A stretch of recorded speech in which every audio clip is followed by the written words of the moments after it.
As my niece and I settled in for a night of house sitting at my elder brother's place while he and his wife were away, a curious moment unfolded. Amid our lively discussions about our plans for the following day, my niece surprised me by indicating she was ready for bed. With swift determination, she slipped into the closet without hesitation, leaving me momentarily stunned. Hastily reaching out to stop her, I was met with a puzzled look. I'm Melissa, a 24-year-old housewife, and my brother, 5 years my senior, has always been a steadfast presence since we lost our parents early in life. Our bond remained strong even after we both married, and we continue to lean on each other for support. While my in-laws are wonderful, they reside in Alaska, making it challenging to rely on them for immediate assistance. As for my brother Sam and his wife, their union was hastily arranged after a clash with her parents, leading to an ongoing estrangement. With no nearby relatives to lean on, our bond of unwavering support flourished. It grew even stronger when Sam and his wife welcomed their daughter, closely followed by the arrival of a little girl into my own family 4 years later. Living in the same city, the daughters became inseparable, akin to true sisters. As the years passed and my niece Sarah approached her 10th birthday, Sam shared his plans for a special 10th wedding anniversary trip. "Melissa, would you mind looking after Sarah while we're away?" Sam's request came with a touch of hesitation. "It's just a short overnight trip nearby, but we thought it'd be nice to have some time alone." I readily agreed, eager to assist. When we discussed logistics and I inquired about picking up Sarah, Sam shook his head, indicating a different plan. It became clear he wanted me to stay over at their house with Sarah, concerned about leaving it unattended for security reasons. I playfully teased Sam about his excessive concern but eventually relented. Opting to spend the night alone, I left my daughter, who still harbors some sleepover jitters, in the care of my husband. On the day of their anniversary getaway, I headed to Sam's house. Holding Sarah's hand, we bid farewell to her parents. She seemed a tad apprehensive as she watched them depart, but our house-sitting escapade was about to commence. Initially, I had planned to bring my daughter along and have my husband retrieve her at bedtime. However, Sarah adamantly refused, so I abandoned the idea. While I know she enjoys my daughter's company, she remained firm in her decision without offering an explanation. Sensing her disappointment, I'd offered to treat her to a playdate at my house after breakfast the next day, sparking a glimmer of excitement in her eyes. Sarah typically tailors her play to include my daughter, so I brought along some slightly more intricate games and puzzles that adults could also enjoy. As I laid them out, I asked her what she fancied playing. We whiled away the hours engaged in games and cooking dinner together, yet Sarah remained by my side, casting nervous glances around the room. Initially, I attributed her behavior to potential loneliness or lingering nerves from being away from her parents, but even after several hours, her demeanor didn't shift. Concerned, I gently probed if something troubled her, but no matter how many times I inquired, her response remained the same. "No, it's nothing," without divulging further. Sarah's guarded behavior hinted at an unseen apprehension. It wasn't until bedtime approached that I grasped the gravity of her unease. Sarah slipped into her pajamas, a smile adorning her face as she swung open the closet door, and declared her intention to turn in early, planning to head to my house in the morning. To my surprise, nestled within the closet was a bed, its presence catching me off guard. Attempting to make sense of the situation, I watched as Sarah swiftly settled onto the bed, bidding me good night while nudging the door close. My astonishment spilled out in a raised voice. "Wait, Sarah, are you planning to sleep in there?" Her response, delivered with a solemn expression, affirmed her decision. "Yes, but it's okay. I'll keep it slightly ajar. If anything happens, I'll wake up immediately." Concealing my bewilderment, I extended an invitation for Sarah to join me in my own bed. After some hesitation, she relented and joined me. She explained her desire to keep the bed in the closet as a hiding spot. Though perplexed by her reasoning, I reassured her it was perfectly acceptable. With a bright tone, I queried why she felt the need for a hiding spot. After extracting a promise from me not to chuckle, she leaned in and whispered, "The monster might come." At first, one might assume she was just an innocent child, but the tale she spun shattered any semblance of innocence. Sarah trembled, clinging tightly to my arm. "The monster is terrifying and cunning. It only shows up when Daddy's away. If it appears, Mommy has to fend it off, and I must stay hidden in the closet until she succeeds. Mommy always cries during the struggle." Once, I tried to assist her, but the monster's banging on the closet door scared me so much. I wrapped my arms around Sarah, feeling her tremble against me, and sighed deeply. Perhaps this monster was more than a bedtime tale. It felt too real. The revelation of my sister-in-law's affair, discovered in such an unexpected manner, left me adrift. If the supposed monster was indeed her lover, it wouldn't dare approach this house while she was absent. Yet Sarah firmly believed it targeted days when Daddy was away. As I observed Sarah's vigilance throughout the day, her proximity a shield against potential threats, my heart ached. Considering the gentle soul of my niece and my brother's unwavering trust in his wife, anger swelled within me towards my sister-in-law. But above all, I yearned to offer solace and reassurance to Sarah. I gently clasped Sarah's hand, offering her a reassuring smile. "Don't worry, Auntie's here today. You mentioned the monster is cunning, right? Well, it'll be caught off guard by a stranger like me and won't dare to come near the house. Besides, your mommy, who the monster always targets, is safe with Daddy right now, so it can't harm her." Despite my attempts to ease her anxiety, Sarah remained clouded with worry, unaware of the monster's true identity. With each passing moment, her apprehension grew, fearing an imminent attack. She suggested we seek refuge together in the closet, prompting me to encourage her to share her concerns about the monster. I hoped that by addressing her fears one by one, she would eventually find peace and drift off to sleep. As I listened to Sarah's distressing revelations, I realized I couldn't simply remain idle. Without hesitating, I whisked her out of the house, disregarding her attire, and swiftly drove us home. Upon arrival, I briefed my husband on the situation and coordinated for him and his friends to spend the night at Sam's house. Around 10 p.m., after my husband and his companions had departed, I received a call from Sam inquiring about Sarah's well-being. "Has Sarah already retired for the night? Don't forget to take care of yourself and your family too. Ensure the house is securely locked. Good night," he advised before bidding farewell. After inquiring about Sarah, Sam urged me to ensure the door was securely locked before retiring for the night. His stern warning resonated deeply, and I fought to steady my voice as I assured him. Once the call ended, I glanced at the peaceful slumber of Sarah and my daughter, steeling myself to confront the lurking menace. The following morning, my husband returned from my brother's house, and my emotions swirled with a mixture of fear and anger as he recounted the events of the previous night. Relief washed over me, knowing my actions had been justified. We spent the remainder of the day at home, anxiously awaiting my brother and his wife's arrival to retrieve Sarah. Upon laying eyes on me, my brother's demeanor shifted to stern interrogation. He demanded to know why Sarah and I had departed his house during the night. "Why did you stay put as I instructed? I explicitly warned you not to leave. You claim to understand, so what possessed you to return home on your own?" His accusations left me feeling uneasy, prompting me to question how, while on a trip, he was aware of our absence. Avoiding direct eye contact, he reluctantly confessed, "We provided Sarah with a smartphone equipped with GPS."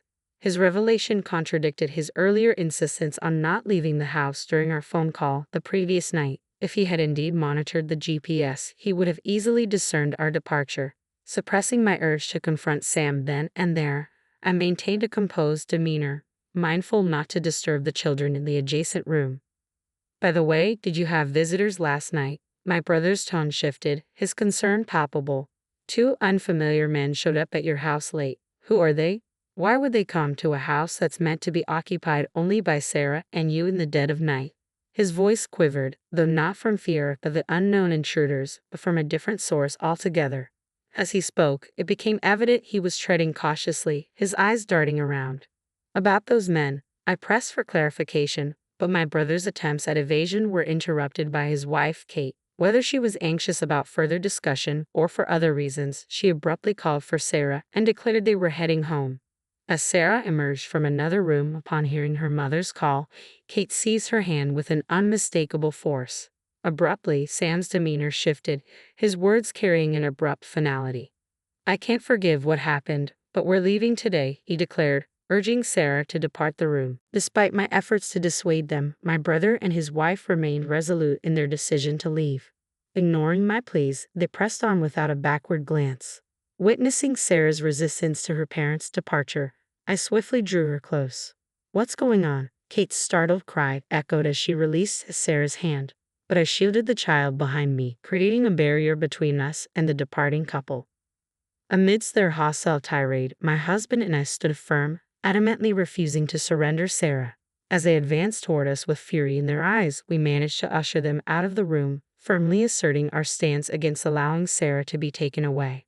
Swiftly, a waiting police officer intervened, promptly detaining the agitated couple. Confusion reigned as the officers attempted to contact my brother and his wife. Sam vehemently insisted to the officer that it was we who should be detained, alleging that we had taken Sarah from her home and were holding her against her will. My sister and her husband have abducted her from her rightful place. Please rescue her swiftly, he implored, despite our protests. Our daughter, emerging from the chaos, sought refuge behind me, engaging Sarah in a bewildered conversation, affirming she was not being held against her will. Sam's stern demand for Sarah to accompany him fell on deaf ears as she clung to my side, paralyzed by her father's towering anger. Kate remained silent beside the officer, casting furtive glances at Sam, hinting at an unspoken message intended for him and Sarah. As the officer restrained Sam, who was causing a scene at the entrance, my husband intervened, holding his smartphone aloft. Sensing the tension, I ushered Sarah and our daughter back into the adjacent room, urging them to close the door to muffle any sounds. With their safety ensured, my husband silently played a video he had recorded in my brother's house the previous night. As the footage unfolded before their eyes, a ghostly pallor washed over the couple's faces, betraying the shock of realization. The video unfolded with eerie precision, capturing the quiet turning of the house key followed by the stealthy entrance of two unknown men, seemingly armed with a duplicate key. Their jovial demeanor upon entering, coupled with mentions of my brother's name, sent shivers down our spines. "You guys are ghosts too, huh?" they quipped, followed by a chilling joke about discounted rates, invoking my familial connection. With smirks etched across their faces, they directed their attention to my husband and his friends. Evading direct inquiries, my husband's friend offered a vague response, prompting one of the men to boast about the sum paid, hinting at a close relationship with my brother and his wife. Their unsettling remarks took a darker turn as they casually mentioned their plans involving Sarah. As the camera caught a glimpse of their profile, a sinister aura emanated, rendering them more villainous than any mere monster. From my vantage point, the screen remained obscured, but the chilling audio alone sent shivers down my spine. Following the playback, my husband's friends wasted no time interrogating the intruders, probing into their frequent visits and habitual pairings. Their inquiries soon turned to Sarah and me, a sense of urgency tainting their tone. My husband's terse admission of our absence seemed to jolt the intruders into reality, realizing the gravity of their situation. With mounting tension, the men made a hasty exit, their hurried departure leaving lingering questions in their wake. Whether they had overlooked my husband's recording until the last moment or deliberately concealed its existence remained unclear. My brother, appearing visibly shaken, vehemently protested his ignorance, clinging to the belief that he was being framed. However, the damning evidence presented in the video, entrusted to me and young Sarah by my brother, shattered any lingering doubts. His feigned ignorance failed to sway anyone, leading to his apprehension by the authorities. Kate, though feigning innocence, found herself under scrutiny as well, her involvement questioned by the officers who had heard Sarah's testimony. Consequently, both Sam and Kate were escorted into custody, their roles in the unfolding drama under intense scrutiny. During the police investigation, Sam and Kate eventually came clean, leading to their arrest. Shockingly, Kate had been orchestrating the lucrative scheme, inviting men to their home while Sam was away at work and profiting from their visits. When she realized there was a demand for children, she exploited Sarah, carefully skirting the law to assist her mother, who was under pressure from unsavory individuals. Innocent Sarah, unaware of the sinister motives, innocently posed for photos which Kate used to entice potential clients. These were innocent snapshots, devoid of any suggestive content, captured with a disposable camera and only lent out to interested parties, never sold. While I detested Kate for her actions initially, it seemed like a matter that didn't directly concern my husband and me. However, things took a darker turn when Sam not only condemned but actively participated in the exploitation, rather than reprimanding his wife or protecting their daughter.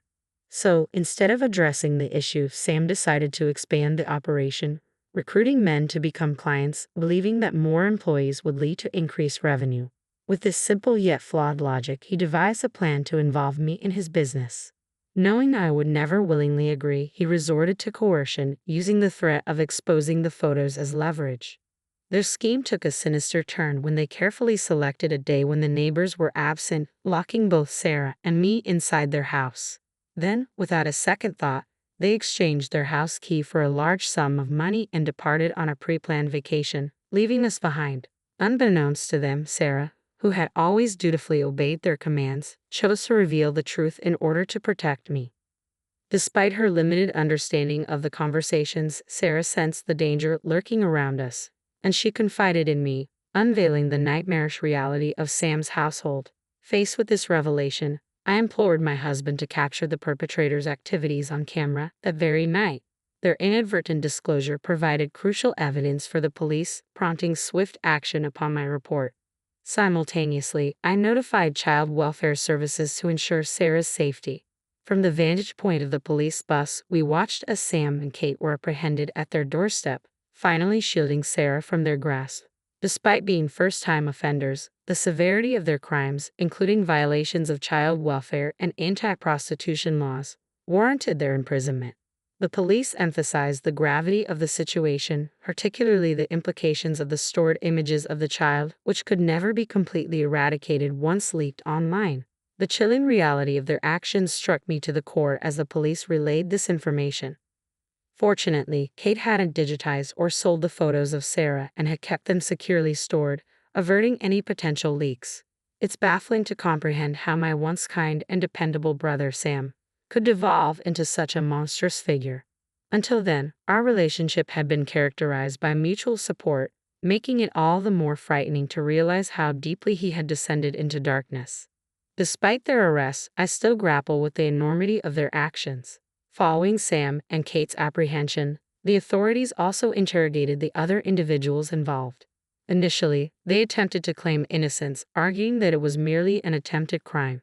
However, the discovery of a child's photograph in their possession and the revelation of additional criminal activities confessed by Sam and Kate during the investigation led to their arrest on multiple charges.